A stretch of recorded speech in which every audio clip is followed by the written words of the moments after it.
What's up, everybody? Welcome back to another week of phenomenal motivation. This last week we talked about setting high expectations, and I'm gonna tell you, I was able to do that within the classroom last year. I mean, not last year, last week, and I felt like I was able to get increased performance from my students. You got to set those high expectations, and they do meet them. So, what I want to talk about this week: what happens once they meet them? What happens once people meet those high expectations?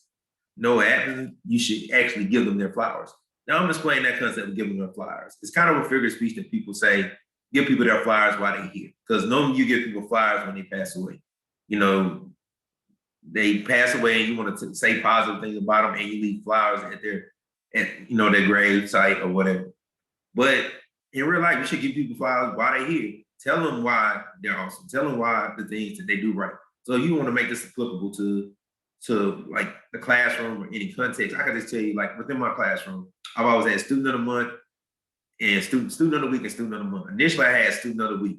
And what I would do is I would always kind of find a student that week that exemplified what the classroom was about. First, it was the greatness room, then the phenomenal room. But sometimes it could be so specific. For a while, I was on a kick where the kid that showed the most growth that we was on the test or whatever, like you showed a lot of growth, I'm gonna reward you for this. So the other kids pick up, oh, I want to show growth.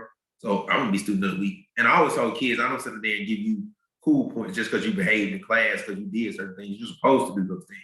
It's like, who's going to go above and beyond and do these extra things that show that they're trying to help take the classroom to the next level? So that would be my student of the week. Student of the month, I've always let the students vote for that. And that's a good way too, for them to get rewarded in their classmates and show that they appreciate them. Kids, I think, appreciate that more because that's their peers voting for them for an award. So they always want to see if they're going to be the student of the month. And you'd be surprised, kids actually will show appreciation for their kids sometimes. Even if they're quiet, they might appreciate you're the one that just behaves and does what they're supposed to do. They don't always give it to the popular kid. They might kids will give it to the one that they know is doing what the teacher needs them to do within the classroom. So it's very important. And just to the teachers, like you do that within the classroom, you reward those kids and give them specific praise for what they're doing right. Like I don't think I once gave a kid a student of the week for he raised his hand, he actually read for the first time in class. Like these little things, but you're amazing how it boosts kids throughout the school year, just praising them for when they're doing things right. They're giving a good response on the answer choice, or they use a good vocabulary word. Like, oh, I like that word choice. You'd be amazed. Kids want to use the big words because they want to get praise. Like you'd be amazed these little things that take no time. So that's the thing about that. It's not about having this dope instruction all the time. It's like these little things that boost their confidence. So that's very important. But it's also, let's talk to the scholars. Like, give your friends their flowers. Your friends do something for you. They help you out. They, do something else, show that they care. They share something. Give your friends their flowers. That's what you need to do. So give your friends their flowers. And those around, that's just a lesson for life. Like, give your friends, even when they do, the small thing, give them their flowers, tell them why you appreciate them as a friend. Because a lot of times people don't do that. They just, y'all hang out, y'all cool. Every once in a while you do something nice, but for the most part, you don't always show people their flowers.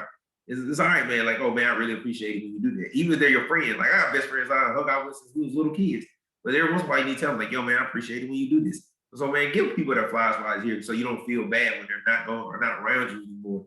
Like I got friends, I don't even get a chance to hang out with them as much as I used to. So it was like, man, I wish when we were together, we would appreciate each other more. So that's kind of like the main thing to that. Appreciate people while they're there. And just a tip to those people that are administrators or on jobs, and you the one that you show appreciation, genuine appreciation, people might stick around a lot more. All right, guys, I just want to end with a little bit of giving you my flowers myself. I love y'all. Have a phenomenal week. And see you next time. Maybe next week, maybe the week after that. But I just want to tell y'all, be phenomenal. See you later.